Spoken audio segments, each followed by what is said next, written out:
आदरणीय किसान मजदूर एवं युवा साथियों, हमारे छत्तीसगढ़ राज्य बने 25 वर्ष पूरा हो गया है।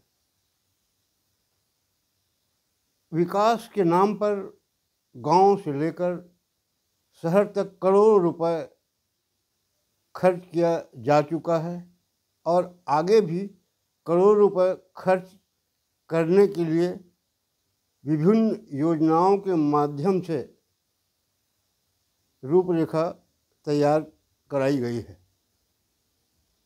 इसी बीच हमारे छत्तीसगढ़ में 3 मुख्यमंत्री हुए हैं, लेकिन विकास के नाम पर करोड़ों के भ्रष्टाचार भी उजागर हुए।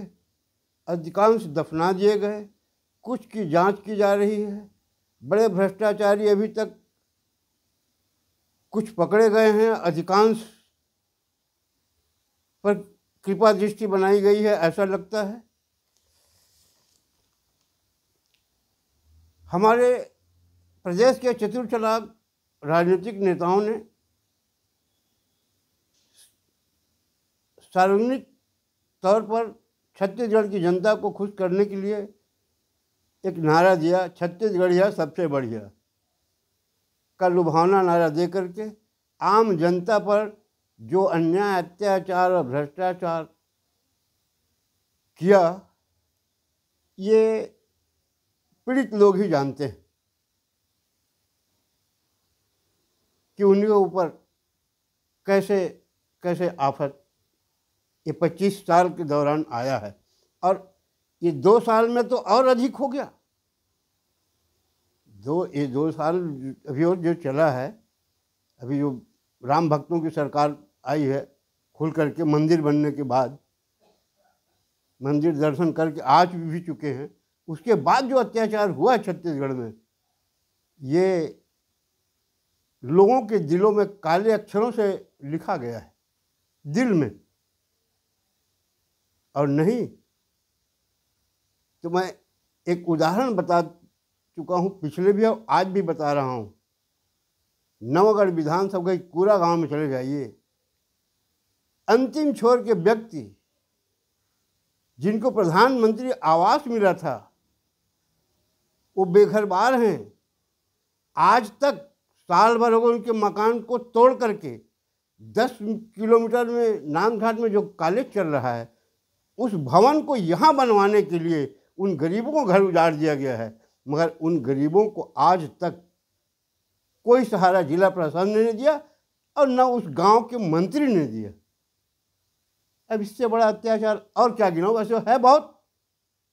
जांच कौन कराएगा? यहाँ तो सैया भय कोतवाल वाला हो गया है। जब हमारे प्रदेश के मंत्री और विधायक जब ऐसे कामों में लिप्त रहेंगे, अधिकारी चाहते हैं गलत ना हो, उतना ही हो जिससे जनता पीड़ित ना हो, जनता की आवाज़ हमारे खिलाफ न जाए। मगर यहाँ तो बल देने वाले ना हम हैं, आप करिए। नाजायज़ कराने वालों की कमी नहीं है। सत्ता का वैसे सही उपयोग कर रहे हैं, भले वो राम का नाम ले रहे हैं, वो अलग मुद्दा है। राम के नाम नहीं लेते तो गद्दी में आते क्या? अपने को धार्मिक नहीं बताते तो? खैर, इनका ढोंग देख करके और जनता का दुख दर्द देख करके सहन नहीं होता, इसलिए ये सब बातें बार बार बताना पड़ रहा है, क्योंकि आज कोई सुनने वाला नहीं है। प्रदेश की जनता को विश्वास था कि हमारे प्रधानमंत्री नरेंद्र मोदी जी भ्रष्टाचार विहीन भारत बनाना चाहते हैं, उसमें हमारे प्रदेश के नुमाइंदे जरूर बढ़ चढ़ कर भाग लेंगे और मोदी जी के जो सपना है विस्तार भारत की, भ्रष्टाचार विहीन भारत की, उस सपने को साकार करेंगे।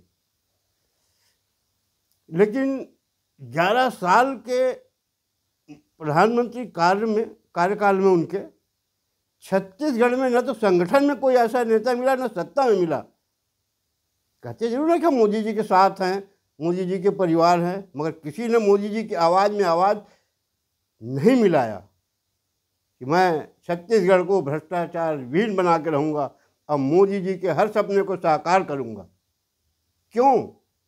इसका जवाब दीजिए ना। आप तो भ्रष्टाचार कांग्रेस वालों के ऊपर लगा के शासन में आए हो। आज मुझे जान करके और बहुत खुशी हुई कि हमारे सीधे सरल मुख्यमंत्री जी ने हमारे प्रदेश के 13 नगर निगम के लिए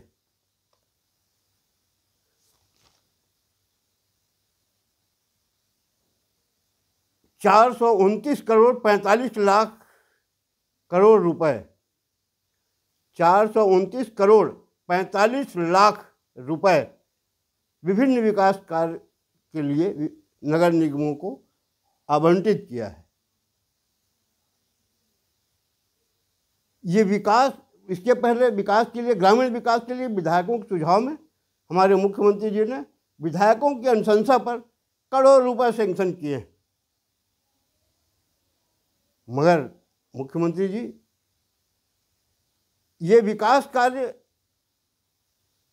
के लिए जो पैसा आपने स्वीकृत किया है, इसकी देखरेख के लिए आपने अधिकारियों को ही जवाबदार माना है। और अधिकारी क्या करेंगे? अगर अधिकारी ईमानदारी से काम भी करता है तो क्या आपके विधायक, सांसद या आपके पार्टी के लोग करने देंगे उसकी ईमानदारी से काम? आप उसके लिए भी तो एक समिति बनाइए, विधायकों को बना दीजिए, सांसदों को बना दीजिए। मैं कहता हूँ सभी दल के शामिल रहें कि प्रदेश में जो आपने स्वीकृत किया है उसका सही उपयोग हो।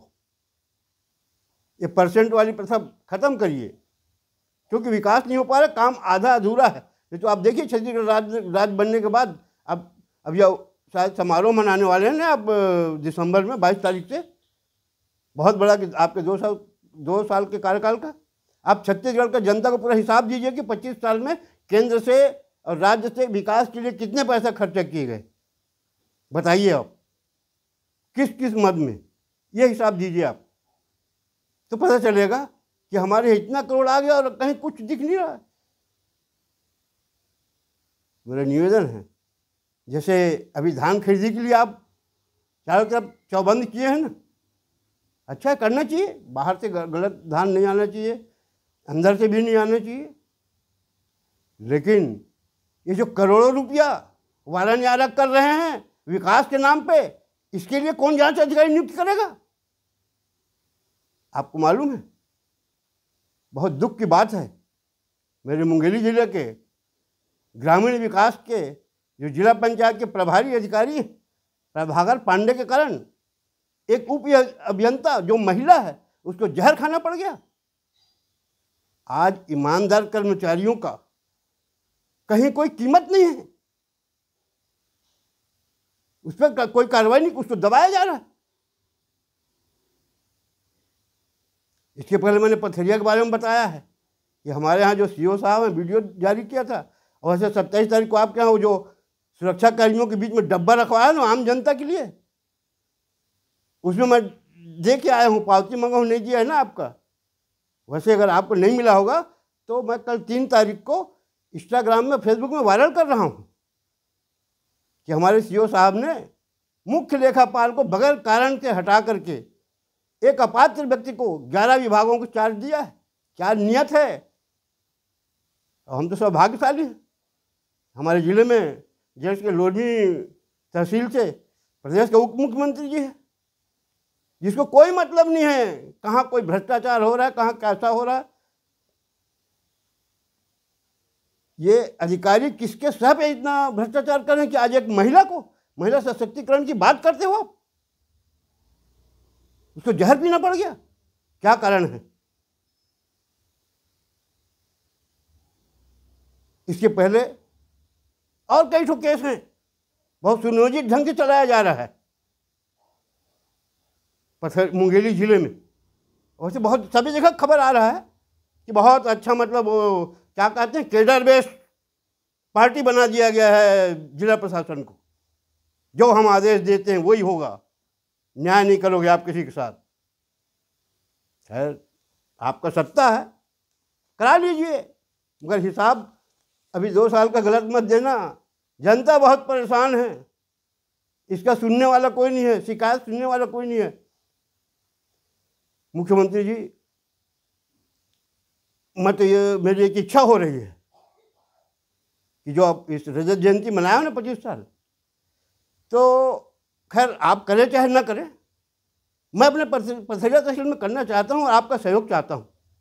मुझे ये कलेक्टर से सहयोग दिलवाइए हमको कि ये 25 साल में जनता से किस अधिकारी ने कितना रिश्वत लिया है, वो चाहे आज वहाँ है या ना हो, उसको वापस कराने के लिए मैं एक अभियान चलाना चाहता हूँ। मैं चाहता हूँ कि मोदी जी जो 4 हैं, भ्रष्टाचार विहीन भारत बने। मैं चाहता हूँ छत्तीसगढ़ भी बने, आपसे कई बार निवेदन कर चुका।